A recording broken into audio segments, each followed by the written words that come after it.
Hi families, welcome to our channel 3 waves. நம்ம video இப்போ தான் ஃபஸ்ட் டைம் பார்க்குறீங்கன்னா லைக் பண்ணுங்கள், ஷேர் பண்ணுங்கள், கமெண்ட் பண்ணுங்கள், சப்ஸ்கிரைப் பண்ணுங்கள். பக்கத்தில் இருக்க பெல் ஐக்கானையும் மறக்காமல் கிளிக் பண்ணிக்கோங்க. இன்றைக்கி நம்ம பார்க்க போகிற ரெசிபி வந்து பலாப்பழம் ஐஸ்கிரீம் தான் வந்து பார்க்க போகிறோம்.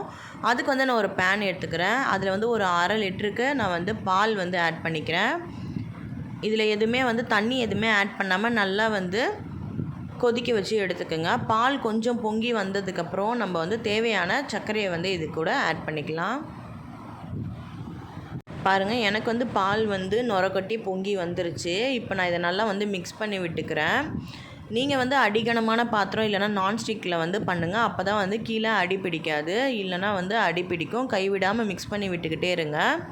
அந்த ஓரத்தில் இருக்க ஏடு அதெல்லாம் வந்து எடுத்து விடுங்க. அப்போ தான் வந்து பால் வந்து நல்லா கெட்டியமாக திக்னஸாக உங்களுக்கு வந்து கிடைக்கும். நீங்கள் வந்து பழாப்பழம் வந்து வாங்கிட்டு வந்ததுக்கப்புறம் கொஞ்சம் டேஸ்ட் பண்ணி பாருங்கள். ஸ்வீட்னஸ் எப்படி இருக்குதுன்னு பார்த்துட்டு அதுக்கேற்ற மாதிரி சுகர் வந்து ஆட் பண்ணிக்கோங்க. நான் வந்து கொஞ்சம் எக்ஸ்ட்ராவாக வந்து சுகர் வந்து ஆட் பண்ணியிருக்கேன். ஏன்னா நான் எடுத்த பழாப்பழம் வந்து ரொம்ப ஸ்வீட்னஸ் வந்து ரொம்ப கம்மியாக இருந்தது, சப்புன்னு இருந்ததுனால நான் எக்ஸ்ட்ராவாக வந்து சுகர் ஆட் பண்ணியிருக்கேன்.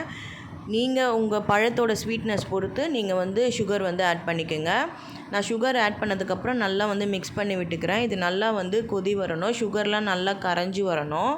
அந்த ஓரத்தில் இருக்க அந்த பால் ஆடையெல்லாம் நீங்கள் வந்து எடுத்து விட்டுக்குங்க. நல்லா கைவிடாமல் மிக்ஸ் பண்ணிக்கிட்டே இருங்க. சர்க்கரைலாம் நல்லா கரைஞ்சதுக்கப்புறம் நல்லா அந்த பாலை வந்து நல்லா கொதிக்க விடுங்க. நல்லா பால் வந்து கொஞ்சம் சுண்டி வரணும், அதில் இருக்க பச்சை வாசனைலாம் போகணும்.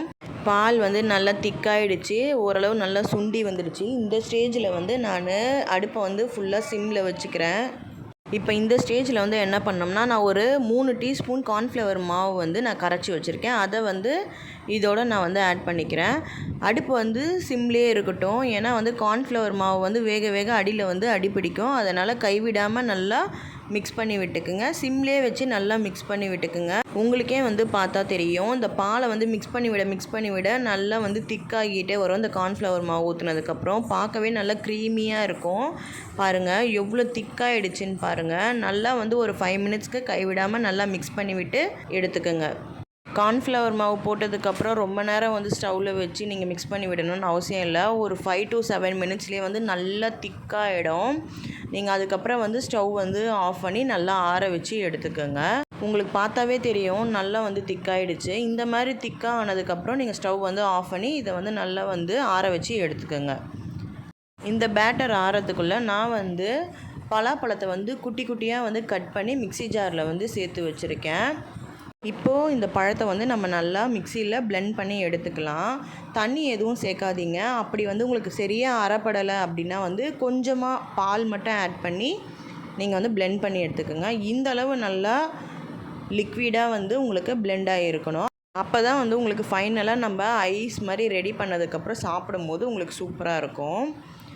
இப்போது இது கூட வந்து நம்ம ஆற வச்சுருக்க அந்த பேட்டரை வந்து நான் இது கூட ஆட் பண்ணிக்கிறேன். நான் பாருங்கள், நம்ம ரெடி பண்ணி வச்சுருக்க அந்த பேட்டரை இதோட ஆட் பண்ணி நான் வந்து நல்லா வந்து பிளெண்ட் பண்ணி எடுத்துகிட்டு வந்துட்டேன். உங்களுக்கு நல்லா மிக்சியில் பிளெண்ட் பண்ணதுக்கப்புறம் இந்த மாதிரி லிக்விடாக தான் இருக்கும், அதனால் ஒன்றும் ப்ராப்ளம் இல்லை. இப்போ இதை வந்து நான் ஒரு ஏர்டைட் கண்டெய்னரில் வந்து ஆட் பண்ணிக்கிறேன். இப்போ நீங்கள் இந்த பேட்டர் வந்து என்ன பண்ணணுன்னா 2 ஹவர்ஸ்க்கு ஒன்ஸ் வந்து ஒரு 1 or 2 டைம்ஸ் வந்து 2 ஹவர்ஸ்க்கு ஒன்ஸ் வந்து ஃப்ரீசர்லேருந்து எடுத்து திருப்பி பிளெண்ட் பண்ணி ஒரு 30 செகண்ட்ஸ்க்கு வந்து பிளெண்ட் பண்ணி திருப்பி நீங்கள் ஃப்ரீசரில் வந்து ஸ்டோர் பண்ணி வச்சிங்கன்னா உங்களுக்கு வந்து நல்ல அந்த பழாப்பழம் ஐஸ்கிரீம் வந்து நல்லா உங்களுக்கு க்ரீமியாக கிடைக்கும். நான் பாருங்கள் ஒரு ஓவர் நைட் வந்து ஃப்ரீசரில் வந்து வச்சு உங்களுக்கு ஓப்பன் பண்ணி காட்டுறேன். பாருங்கள் எவ்வளோ சூப்பராக இருக்குதுன்னு பாருங்கள். உங்களுக்கு பார்க்கவே அது நல்லா வந்து ஸ்மூத்தாக இருக்கும். நான் தொட்டு பார்க்குறேன் பாருங்கள். அந்த ஐஸ்லாம் வந்து ஃபார்ம் ஆகாமல் நல்லா உங்களுக்கு அந்த க்ரீமியாகவே இருக்குது பாருங்கள். நல்லா இந்த மாதிரி ஒரு குழிக்கரண்டியில் வச்சு நீங்கள் எடுக்கும் போது உங்களுக்கு வந்து அப்படியே சூப்பராக வந்து கிடைக்கும். பாருங்கள் எவ்வளோ க்ரீமியாக இருக்குன்ட்டு. எனக்கு நல்லாவே வந்து ஃப்ரீஸ் ஆகிடுச்சு. பாருங்கள், நான் டெக்கரேஷனுக்கு வந்து கொஞ்சமாக மேலே வந்து டூட்டி ஃப்ரூட்டி வந்து ஆட் பண்ணிக்கிறேன். உங்களுக்கு வேணும்னா செரி இல்லை நீங்கள் நட்ஸு கூட மேலே வந்து டெக்கரேஷனுக்கு நீங்கள் யூஸ் பண்ணி சர்வ் பண்ணலாம். அவ்வளோ சூப்பராக இருக்கும், நல்லா க்ரீமியாகவும் இருக்கும். கண்டிப்பாக வந்து இந்த பலாப்பழ ஐஸ்கிரீமை வீட்டில் ட்ரை பண்ணி பார்த்துட்டு எனக்கு எப்படி இருந்ததுன்னு கமெண்ட் பண்ணுங்கள் ஃப்ரெண்ட்ஸ். தேங்க்ஸ் ஃபார் வாட்சிங். அடுத்த வீடியோவில் பார்க்கலாம். பாய் ஃபேமிலி.